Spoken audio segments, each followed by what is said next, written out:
بسم الله الرحمن الرحيم الحمد لله رب العالمين والصلاة والسلام على النبي الأمين وعلى آله وأصحابه والتابعين ومن اهتدى بهداه واتبع سنته إلى يوم الدين أما بعد السلام عليكم ورحمة الله وبركاته يوم جمرة وتياكي يتقطاري سو ገንዘብ ዘካ አለበት ከተጠራቀመ የሚል ጥያቄ ነው። ከቅጥሩ የሚያገኘውን ወርሃዊ ደመወዝ በየወሩ ወጪ አድርጎ የሚያልቅ ከሆነ ምንም የሚጠራቀም ገንዘብ ከሌለ ዘካ የለበትም። ነብዩ አለይሂ ሰላቱ ወሰላም አንድ ገንዘብ ላይ ዘካ የለም حتى يحول عليه الحول ብላ ገንዘቡ ኒሳብ ደርሶ ዘካ ማውጣት ግዴታ የሚሆንበት መጠን ደርሶ ዓመት እስካልዞረበት ድረስ ዓመት እስካላስቆጠረ ድረስ ዘካ የለበትም ብላ። ስለዚህ ተቀጣሪ ደመወዝተኛ ደመወዝ መቀበል ማጠራቀም ጀምሮ ያጠራቀመው ገንዘብ ኒሳብ ደርሶ ኒሳብ ማለት 595 ግራም የማዕድኑን ብር ሊገዛ የሚችል ማለት ነው። ዘካ ስንት ብር ካለ ነው የሚወጅበው ያሉ ብዙ ጊዜ ሰዎች ይጠይቃሉ። ስንት ብር፣ ስንት ዶላር፣ ስንት ሪያል ካለ ሳይሆን የሚባለው የዘካ ኒሳቡ መነሻ መጠኑ ስንት ነው ተብሎ ነው የሚጠየቀው። በዘመናዊ ብሮች አይደለም ዘካ ኒሳቡ መነሻ መጠኑ የሚሰራው እነማ በወርቅ ወይም በብር ነው። በወርቅ ከሆነ 85 ግራም፣ በብር ከሆነ 595 ግራም ነው። የተሻለው ለምስኪኖች ብዙ ሰው ዘካ አውጥቶ ለምስኪኖች ብዙ እንዲደርስ በብር ማስላቱ በላጭ ነውና 595 ግራም የማዕድኑን ብር የሚገዛ ገንዘብ ያለው ሰው ዓመት ሙሉ ይሄ ገንዘብ እሱ ጋር ከተቀመጠ ዘካ ይወጅብበታል። ስንት ነው 595 ግራም የማዕድኑን የጌጡን ብር የሚገዛው? እንደ ወርቅና ገበያ ዋጋው እንደ ጊዜው ሊለያይ ይችላል። 30 ሺህ ሊሆን ይችላል፣ 40 ሺህ ሊሆን ይችላል። ዘካ ማውጣት ግዴታ የሆነበት ሰው የዘካው ሰዓት ሲደርስ ወርቅና ብር ገበያ ሁኔታውን በማጣራት ያለው ገንዘብ 595 ግራም እና ከዛ በላይ ይገዛል አይገዛም የሚለውን አረጋግጦ ዘካ ማውጣት ነው። ስለዚህ ተቀጣሪ ደመወዝተኛ ከደመወዙ ከቤት ወጪ ተርፎት ያስቀመጠው ብር ኒሳብ ከደረሰ 595 ግራም እና ከዛ በላይ የማዕድን ብር የሚገዛ ሆኖ ዓመት ከቆየ ዘካ ይወጅብበታል። ዓመት ሳይቆይ ከጠፋ ወይም የተቀመጠው ገንዘብ እዛ ደረጃ ካልደረሰ ዘካ የለበትም። ሌላኛው ጥያቄ ባለቤቴ አንድ ፍች ፈቶኝ ዒዳ ጨርሻለሁ፣ ልጆቹም እኔ ጋ ናቸው፣ ምንም አቅም የለኝም። የልጆቹን ዘካተል ፊጥር ማውጣት በእኔ ላይ ግዴታ ይሆንብኛል? አባታቸው ላይ ነው ግዴታ የሚሆነው። ዘካተል ፊጥር ግዴታ የሚሆነው አባወራ ላይ ነው። አባወራ ከሌለ ቤተሰብን የሚያስተዳድረው ቀጣይ ኃላፊነት ያለበት ሰው የአባትን ቦታ ተክቶ ዘካ ማውጣት ግዴታ የሆነበታል አቅም እስካለ ድረስ።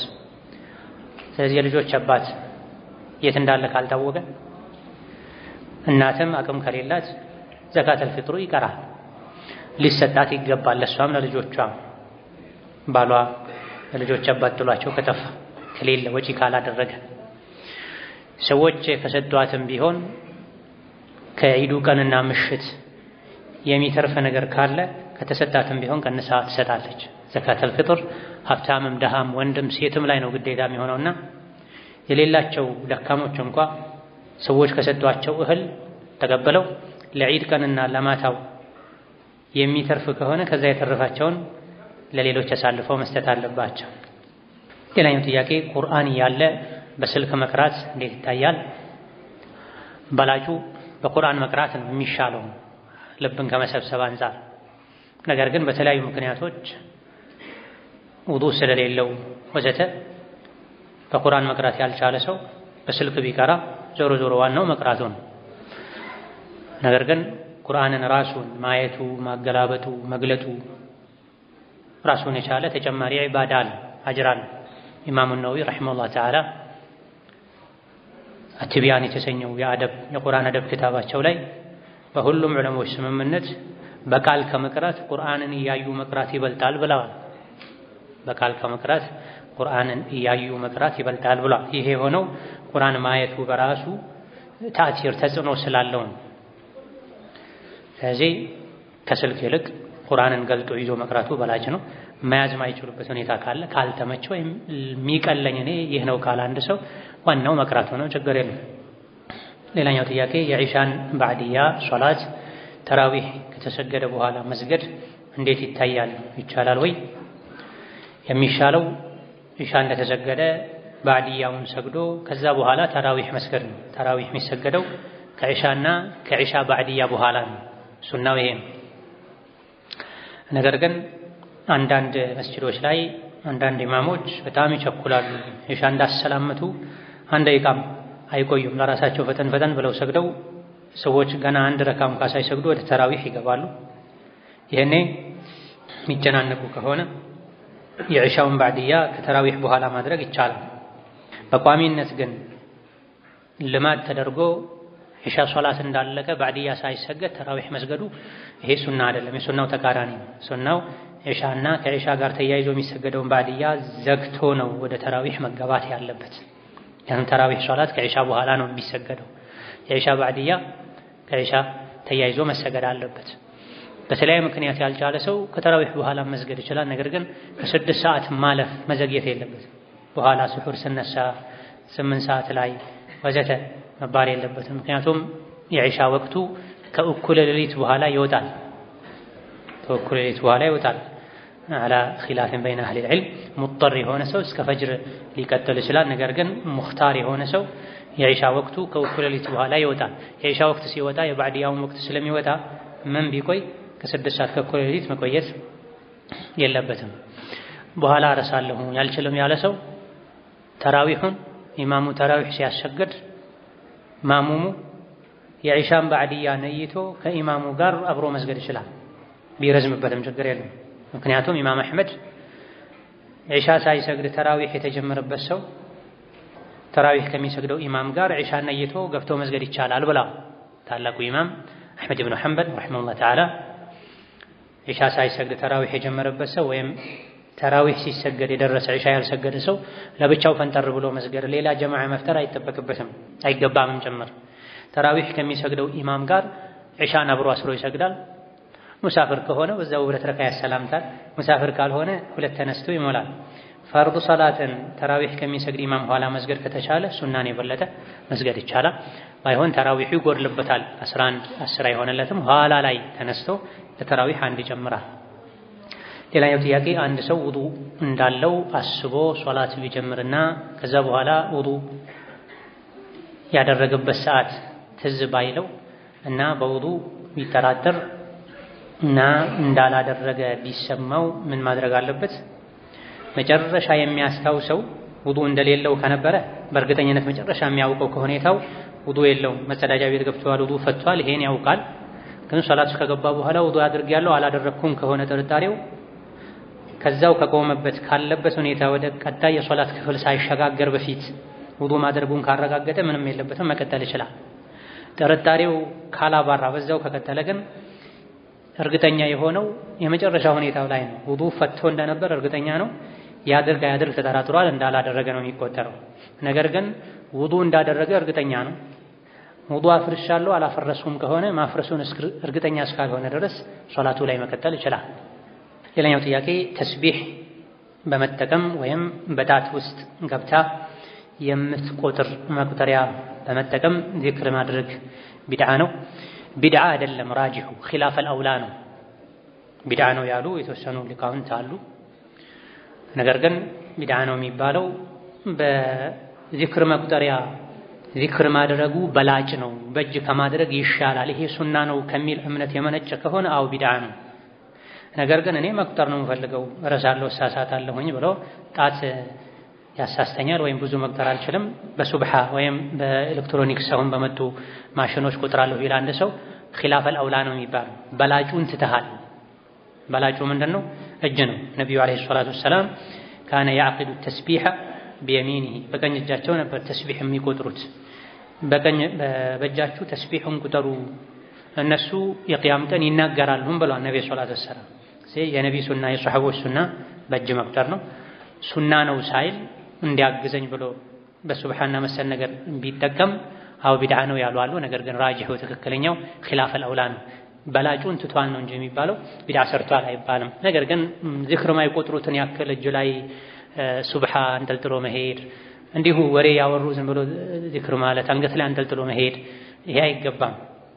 ሲጀምርም ጠንከር ያለ ተቃውሞ ያላቸው ዕለሞች አሉ። የመጣው ከህንዱ እምነት ነው፣ ከሌላ ቤተ እምነት ነው የመጣው፣ ከአይሁዶች ጋር ከነሷራዎች ጋር መመሳሰል ነው ያሉበት ሁኔታም ስላለ መተው በእጅ መቅጠሩ በላጭ ነው። ሌላኛው ጥያቄ እህቴ በአጉል ጥርጣሬ አኩርፋኝ ስልክ በተደጋጋሚ ብደውል አላነሳ ብላኝ በሌላ ሰው ስልክ ደውላ ለአላህ ብለሽ አላህን የምትፈሪ ከሆነ ስልኬ ላይ አትደዊ አለችኝ። አሁን ለመደወል አላህን ፈራሁ፣ እንዴት ላድርግ? ጀዛኩሙላህ ኸይረን የሚል ይሄ የዘመኑ ሙሲባ ነው። እንደው ሸሪዓው ተጣሉ፣ ተኮራረፉ፣ ተቆራረጡ ያለ እስኪመስል ድረስ ሰዎች ለመኮራረፍ እየተሽቀዳደሙ እናያለን። በይነማ መሆን ያለበት ወተቁላህ ወአስሊሑ ዛተ በይኒኩም፣ አላህን ፍሩ፣ በመካከላችሁ ያለን ግንኙነት አስተካክሉን የተባለ ለመታረቅ፣ ለመግባባት፣ ለመቀራረብ ነው እንጂ አላህን ፍሪ መባል ያለበት ስልክ አትደዊ ለማለት አላህን ፍሪ መባል የለበትም። ያውም ጥያቄው ላይ እንደተባለው በአጉል ጥርጣሬ አብዛኞቹ የዘመናችን መኮራረፎች፣ መቆራረጦች አንዱ መነሻቸው መጥፎ ጥርጣሬ ነው፣ ችኮላ ነው። ለምን ተነካሁ ማለት ነው። እኔ አላጠፋም ፍጹም ነኝ ቅዱስ ነኝ ማለት ነው። አቡበክርና ዑመር ተጣልተዋል። ማን አለ ከነቢያት ቀጥሎ እንደ አቡበክርና ዑመር? ነገር ግን ወዲያው ታርቀዋል መልሰው እዛው። ብላልና አቡዘር ተጣልተዋል፣ ግን መልሰው እዛው ታርቀዋል። እኔ ነኝ ጥፋተኛ ሁለቱ እኩል ተባብለዋል። እዚህ እኛ ለመጣላት እንቸኩላለን፣ ለመመለስ እንዘገያለን። ሁለቱም በሽታ ችግር ነው ያለብንና እንደው በሆነ ባልሆነው የሚጣሉ ሰዎች አላህን ሊፈሩ ይገባል። ሰውንን የሰው ባህሪ ውስጣችን ላይ ይኖራል። ተገፍተን ከሆነ ተነክተን ከሆነ አፍታ ከተጠየቅን መተው መቻል አለብን። ይቅርታ እየጠየቁት ሊያስደስቱት እየሞከሩ ማይደሰት ሸይጣን ነው ተብሏል።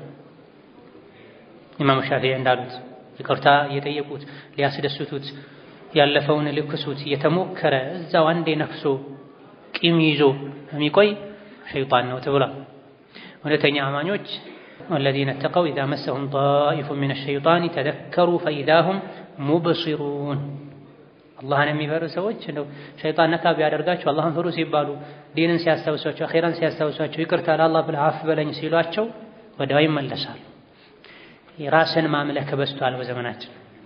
ራስን ማምለክ በዝቷል። አላህን ማምለክ፣ ስሜትን መርታት፣ ይቅር ማለት እኔም አጠፋለሁ፣ እኔም ብዙ ጉድለት አለብኝ፣ እኔም ሰው ላይ ደርሳለሁ፣ ተደረሰብኝና አንዴ ያዙኝ ልቀቁኝ ማለት የለብኝም፣ ነክሼ መቅረት የለብኝም ልንል ይቅር ልንል ይገባናል። ጥያቄው ላይ እንደተባለው በተደጋጋሚ ተደውሎ አትደውይብኝ ከተባለ አለመደወል ነው። ሲገናኙ ግን ሰላም መባባል። መኮራረፍ ሁለት ደረጃ ነው ያለው። መኮራረፍ ሁለት ደረጃ ነው ያለው። በምንም መልኩ አለመገናኘት፣ ቢታመም አለመጠየቅ፣ ቢቸገር አለመርዳት፣ መንገድ ላይ ሲያገኙ ጀርባ ሰጥቶ መሄድ፣ ቢጠራ መልስ አለመስጠት፣ ይሄ ሐራም ነው፣ አይቻልም። ከሶስት ቀን በላይ መዝለቅ የለበትም።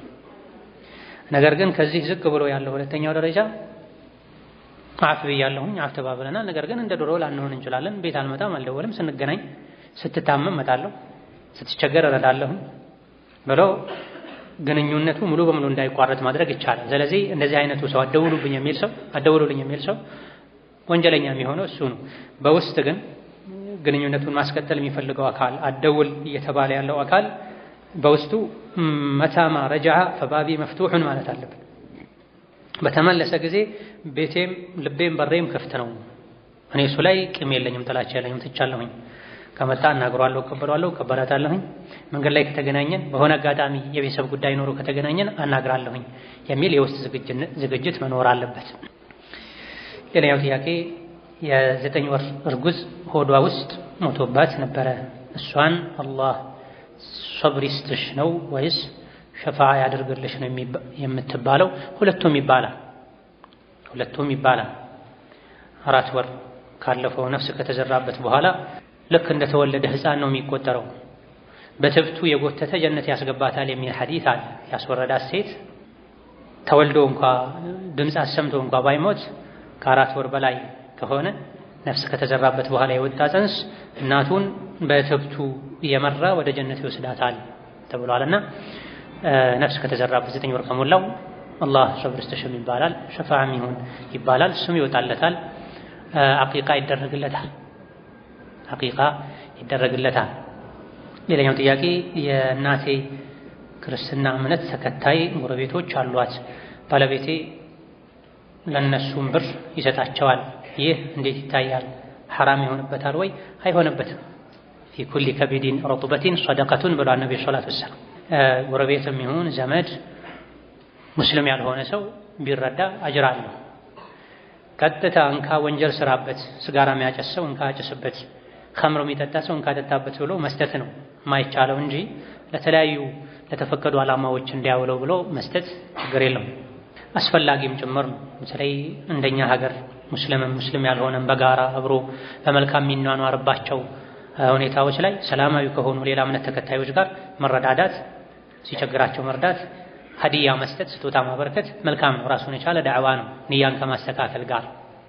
ምክንያቱም ባለንበት ጊዜ እስላምና ሙስሊሞች ላይ እጅግ በጣም ከፍተኛ የጥላቻ ወሬ እየተነዛ ነው። ሙስሊም ከሌላ እምነት ጋር በሰላማዊ ኗኗርም ከሙስሊም ውጪ ምድር ላይ መኖር የለበትም ይላል ያሉ የእስላምን ስም ለማጠልሸት ስራ የሚሰሩ ስላሉ ላ የንሃኩም ላሁ ዐን ለዚነ ለም ዩቃቲሉኩም ፊ ዲን ወለም ዩኽሪጁኩም ሚን ዲያሪኩም አን ተበሩሁም ወቱቅሲጡ ኢለይህም ኢነላሃ ዩሒቡል ሙቅሲጢን በሚለው አንቀጽ መሰረት ሙስሊሞች ላይ ጦርነት ያልከፈቱ ከሀገር ያላፈናቀሉ በሰላም ከሙስሊም ጋር የሚኗኗሩ ሌላ እምነት ተከታዮች ጉርብትና ካገናኘ ዝምድና ካገናኘ ሲቸገሩ መርዳት፣ ሲታመሙ መጠየቅ፣ ደስታ ሲኖር ቤታቸው ሸሪዓው በሚፈቅደው መልኩ ገብተው እንኳን ደስ አላችሁ ብሎ መውጣት፣ ዲን በሚፈቅደው ከሽርክ ጋር የተያዘ በዓል ባልሆነ መልኩ መልካም ግንኙነትን ማጠናከር ይቻላል፣ ይሻላልም ጭምር አጅርም አለው። በተለይ በመልካም ንያ እስላምን ከማስተዋወቅ አንጻር እስላም እንደዚህ አይነት ነገሮች እንደሚፈቅድ ከመግለጽ አንጻር ይሄ ማድረጉ መልካም ነው።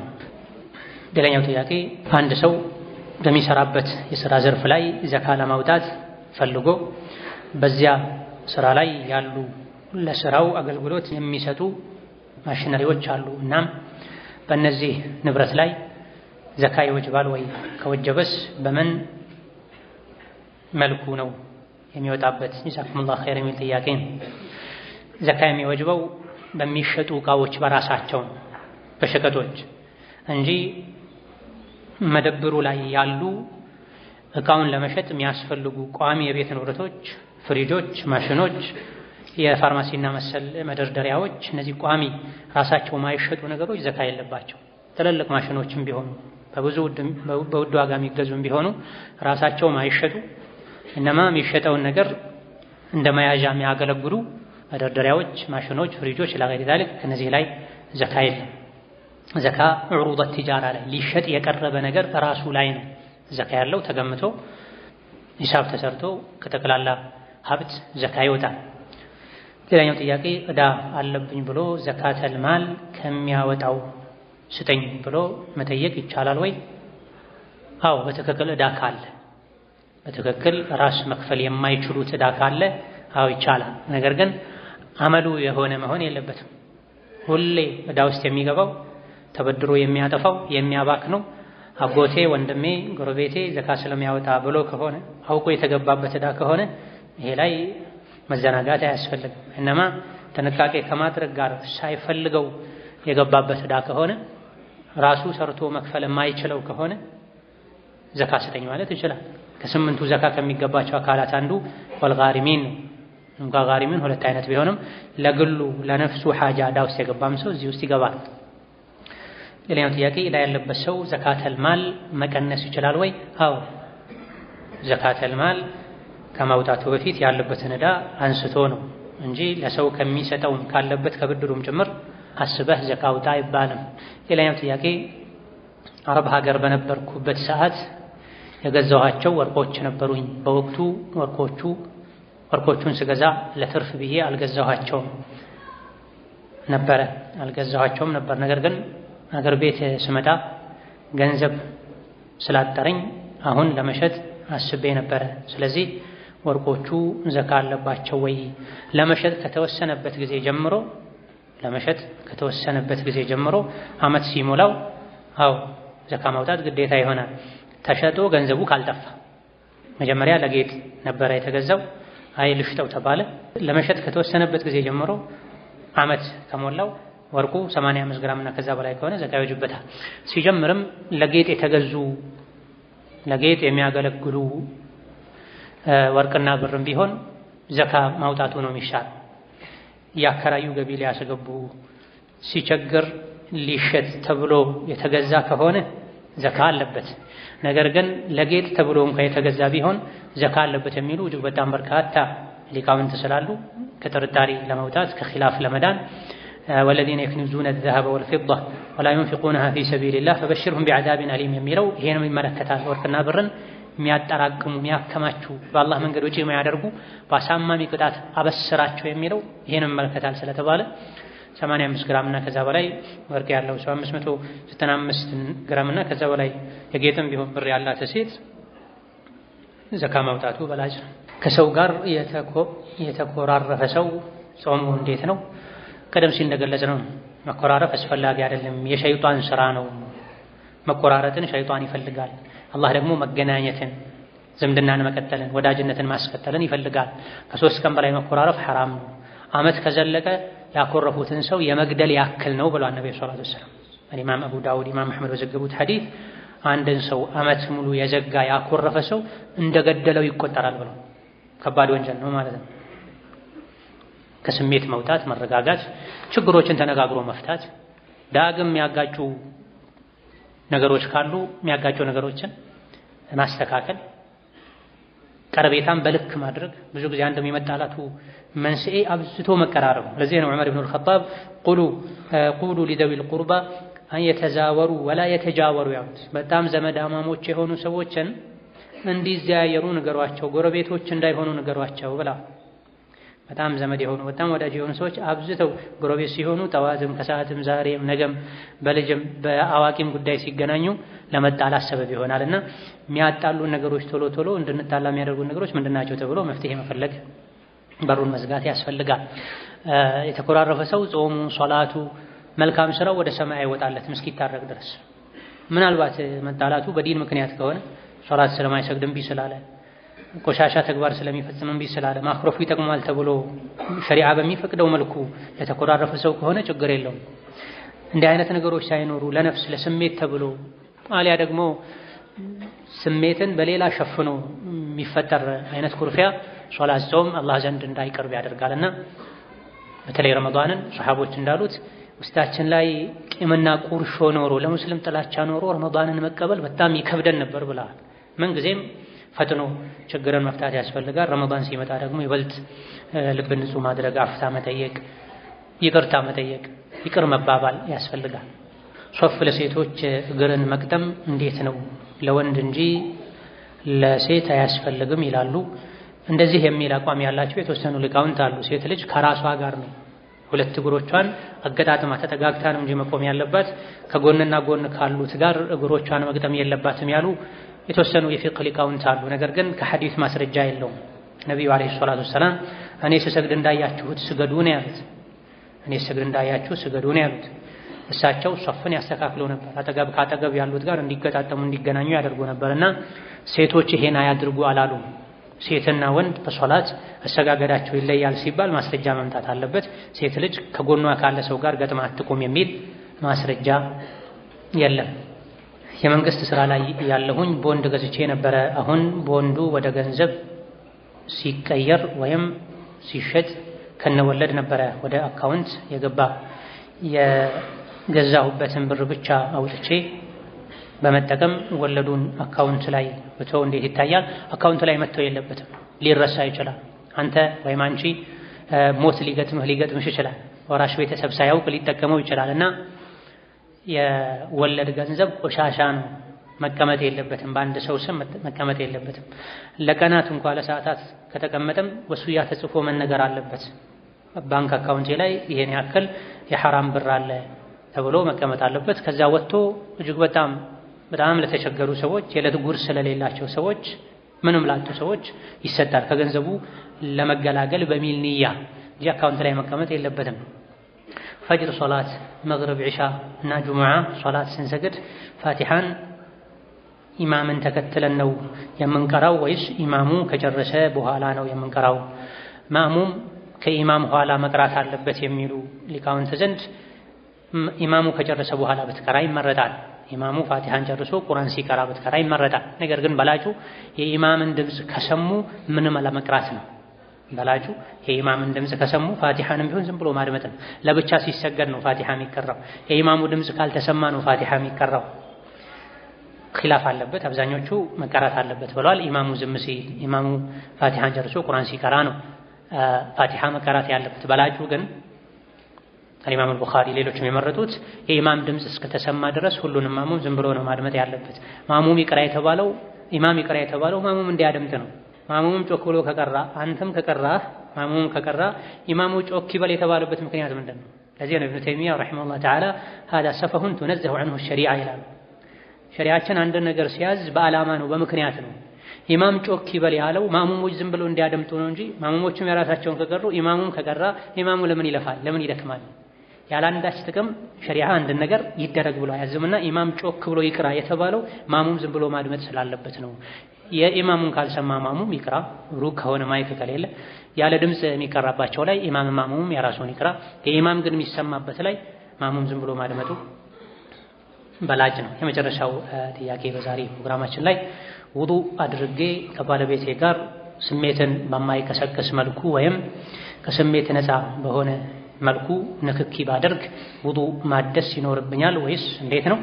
በሻፊዕያ መዝሀብና ሌሎችም የተወሰኑ ሊቃውንት አዎ ሴት ልጅ ባሏ ለሷ ውዱእ ያፈርሳል ያሉበት ሁኔታ አለ። ነገር ግን ራጂሑና ትክክለኛው የበርካታ ሷሐቦችን ምርጫ የሆነው ሚስት ባሏ ውዱእ አይፈርስባትም፣ ባልም ሚስቱ ላይ ውዱእ አይፈርስም። በስሜት ተነካክተው መነካካቱን ተከትሎ የወጣ የስሜት ፈሳሽ ካለ ብቻ ነው ውዱእ የሚፈርሰው እንጂ ባልና ሚስት በስሜት ሳይሆን ስለተነካኩ ጾም አይፈርስም። ምክንያቱም ሐዲስ ላይ ነቢዩ ዓለይሂ ሰላቱ ወሰላም ከመንገድ መጥተው ከሚስቶቻቸው መሃል አንዷን ስመው ሰገዱ፣ ውዱእ አላደረጉም ብለዋል። ባለቤቶቻቸው ከመንገድ መጡ፣ ከባለቤቶቻቸው መሃል አንደኛዋን ሳሙ፣ ከዛ በኋላ ሄደው ሰገዱ፣ ውዱእ አላደረጉም ተብሏል። አውላ መስቱሙ ኒሳ የሚለውን የተወሰኑ ሰሐቦች አው በመንካት ፈስረውታል። ነገር ግን በላጩ ላመስቱም ማለት ግብረ ሥጋ ግንኙነት ካደረጋችሁ ታጠቡ ለማለት ነው እንጂ ሴትን ከነካችሁ ውዱእ አድርጉ ለማለት አይደለም። የኺላፍ ነጥብ ነው። በላጩ አያፈርስም የሚል ነው። ሀደ ወላሁ ተዓላ አዕለም። ሰላም አለይኩም ወረሕመቱላሂ ወበረካቱሁ።